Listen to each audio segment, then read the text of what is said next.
नहीं आता घड़ा लो पानी का घड़ा लो ये लो पानी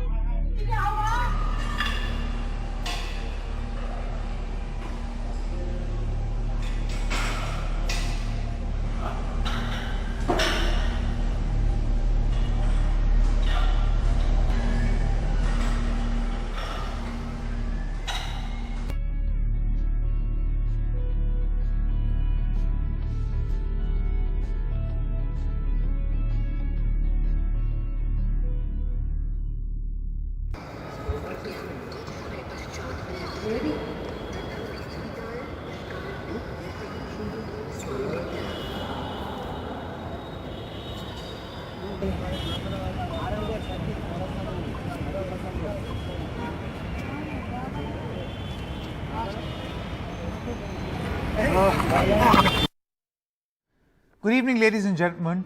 This is Newsbreak with me, Sanket Upadhyay. The heart of the matter is that post-COVID, there has been an alarming increase in heart attacks. And this is the heart of the matter. It is happening way too often, way too soon. It's getting recorded on CCTV cameras. It's happening while people are dancing, when they're celebrating. So this is the reality. Let's face it. But the big question is, what do we do with this? We know this as a fact, that this has increased, not just in India, all over the world. But what do you do? There could be a situation tomorrow that you are in a public function and then you encounter a situation like this.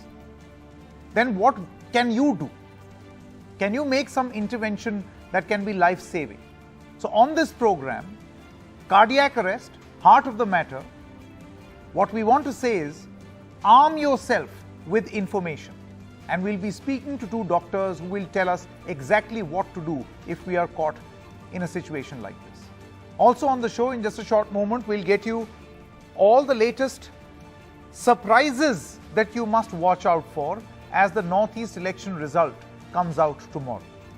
What are the key surprises? Ratnadeep Chaudhary, our colleague, is going to tell us about each of these three states. What are those key surprise elements to watch out for? But first, let's quickly get you this presentation from Uma Sudhir, because many of these instances happened in Andhra Pradesh and Telangana, and she got us this report. A pre-marriage haldi event at a home in Hyderabad's Kalapathar. There's merrymaking and laughter. The groom's brother-in-law, Mohammad Rabbani, reaches out to apply turmeric and suddenly collapses.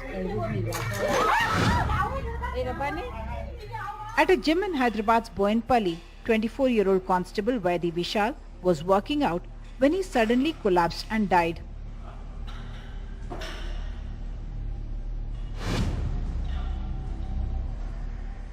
Hyderabad Police Commissioner C.V. Anand told NDTV he was a fit and healthy young man with no history of substance abuse. This 19-year-old from Maharashtra had come to Nirmal in Telangana to participate in a marriage celebration. He was dancing and suddenly collapsed. Sudden collapses are usually because of the arrhythmias, that is the rhythm disturbance. Heart suddenly starts beating at a very irregular, fast rate, and that arrhythmia is most of the time is responsible for a sudden collapse and where the heart stops. So out of hospital cardiac arrest can be saved by giving a shock which we call as a defibrillator, a defibrillation.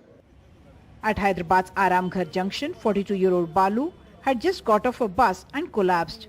Luckily for him, Constable Rajshekhar persistently performed cardiopulmonary resuscitation or CPR, a life-saving procedure, and saved his life. CPR is a procedure and it's a skill which we believe at this time every citizen globally should learn this. This is not something which is region or in India or anything. Cardiopulmonary resuscitation at this time needs to be taught to everybody. I recommend that every school, every college, every software engineer, software guys, they should learn all this, because help doesn't come in just a second. So we need to do that and we can save many patients. आपके ये हथेली उसके छाती के lower bone पे रहना चाहिए. ये बोन, बीच का बोन, स्टेरनम बोन बोलते हैं, इस इधर हाथ रखना चाहिए और दूसरा हाथ उसके हाथ के ऊपर और स्टार्ट कंप्रेशन, और कंप्रेशन करना शुरू करना है. Life-saving procedure, something which looks fairly simple, but something for which you must get yourself trained so you are equipped with both the confidence and the ability to be able to perform and save a life. In Hyderabad, with camera person Nagaraju, Uma Sudhir, NDTV. So as you saw in this presentation, this is not just the story of Telangana. This is not the story of Delhi or all the other states.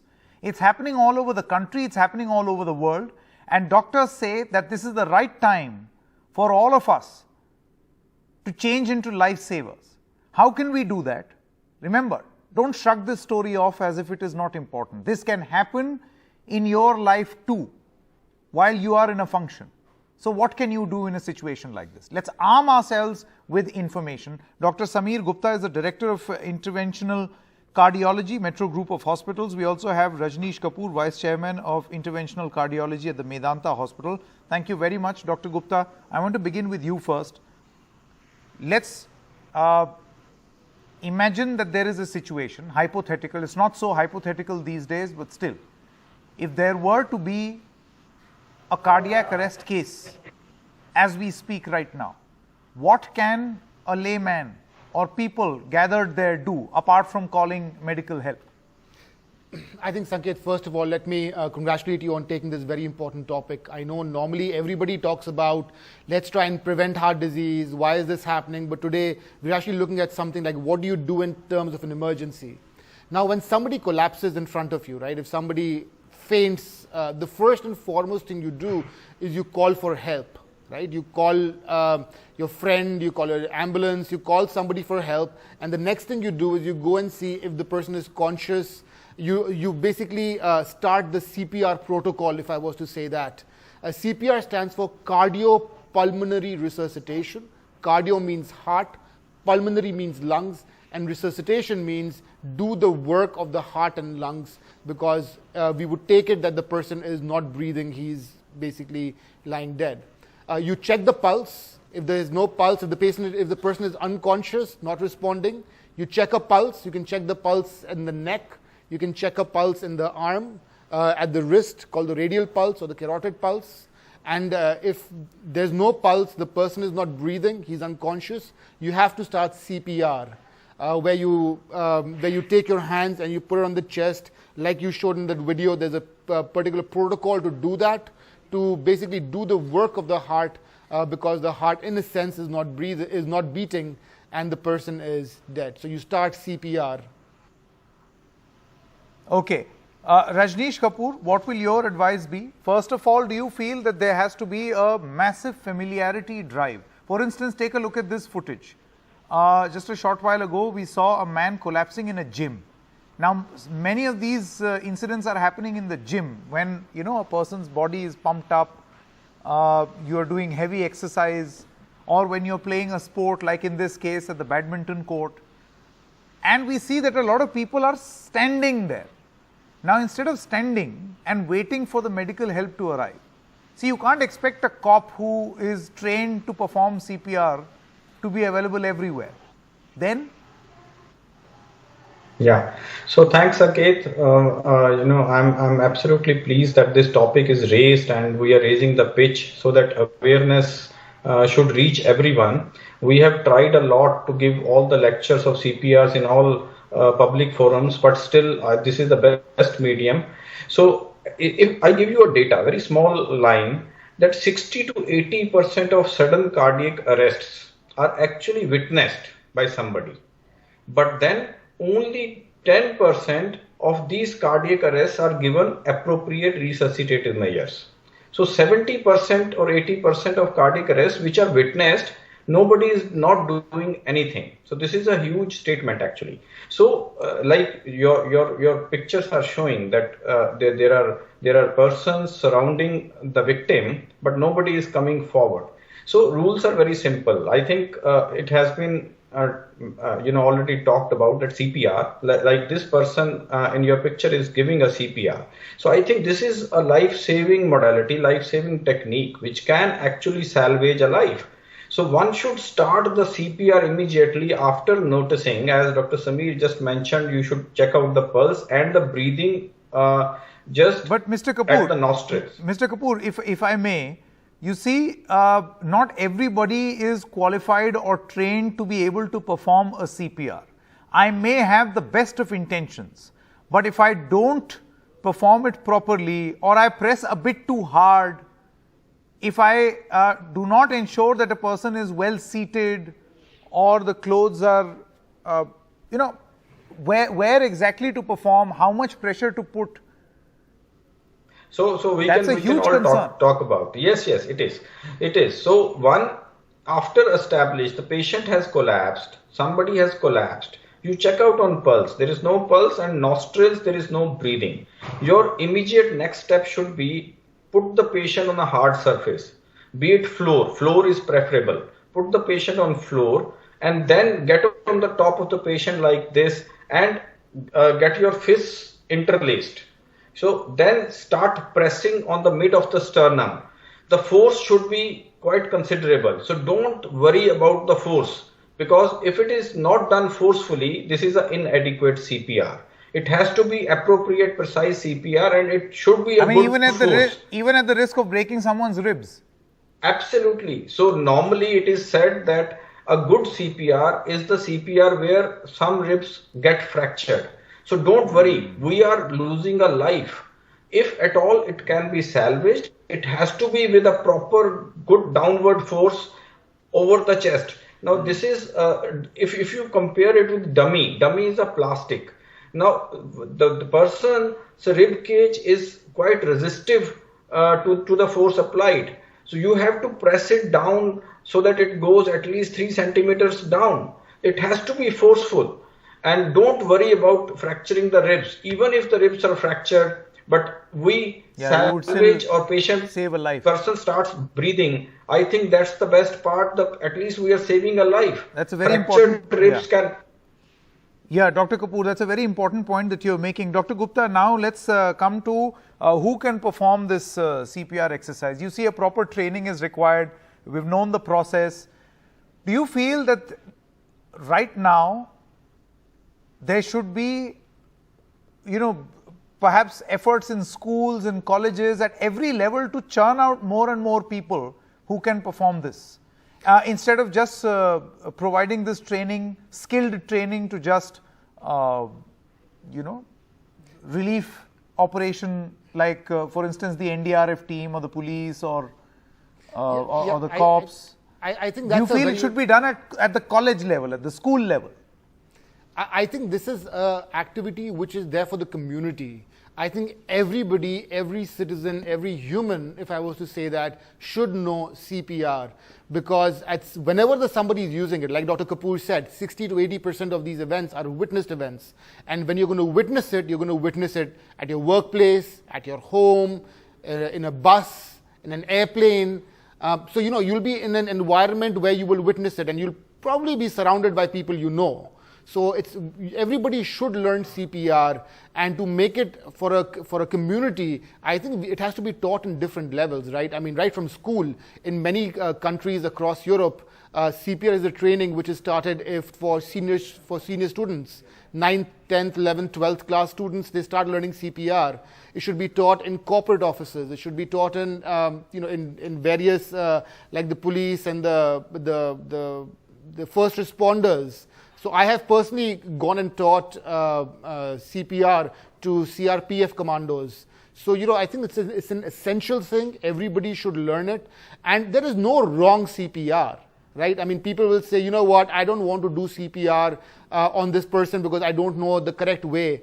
Well, do whatever you can. Don't stop for the sake of not knowing how to do it. Do whatever you can.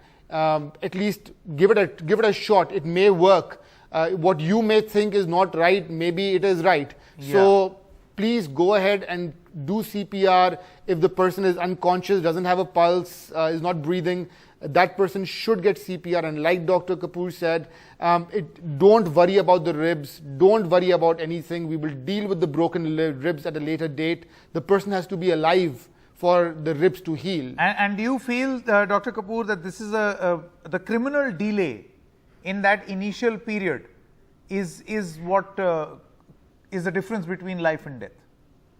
How many minutes does one have?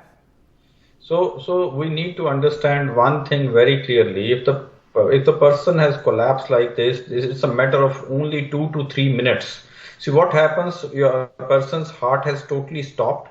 There is no circulation happening in the body, and the brain is the most sensitive organ. If brain gets depleted of blood flow, it gets totally irreversibly damaged within 3 minutes. So whatever the best time is, that first 3 minutes. If somebody is proactive and gets the things going in terms of it starts the CPR, and now CPR is helping to maintain that blood flow to the brain.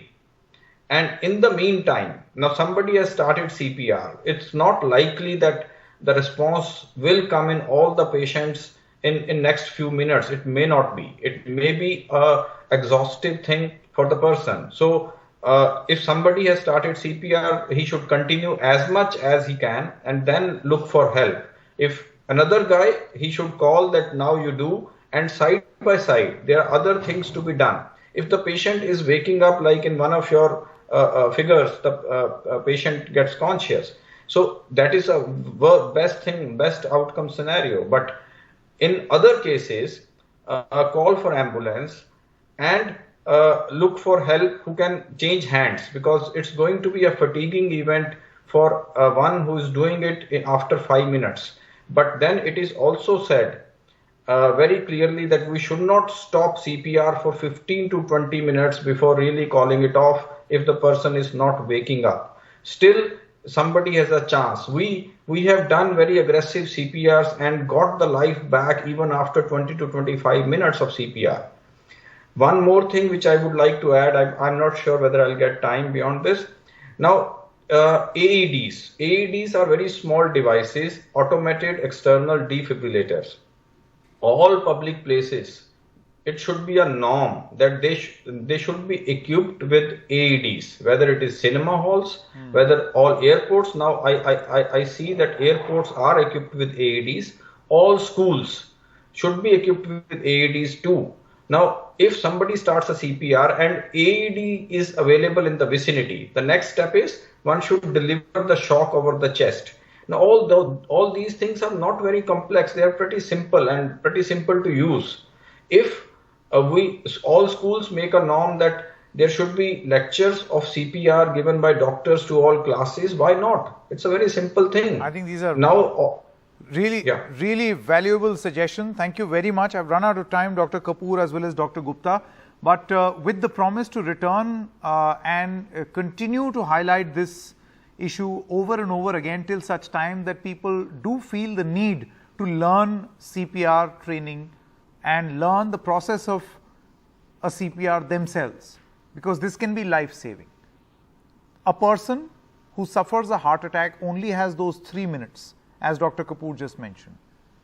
Every individual can be a lifesaver, as these doctors are saying. Think about it very, very seriously. It is happening more frequently, and the chances are very high that it could happen around you as well. Thank you very much, Dr. Kapoor as well as Dr. Gupta.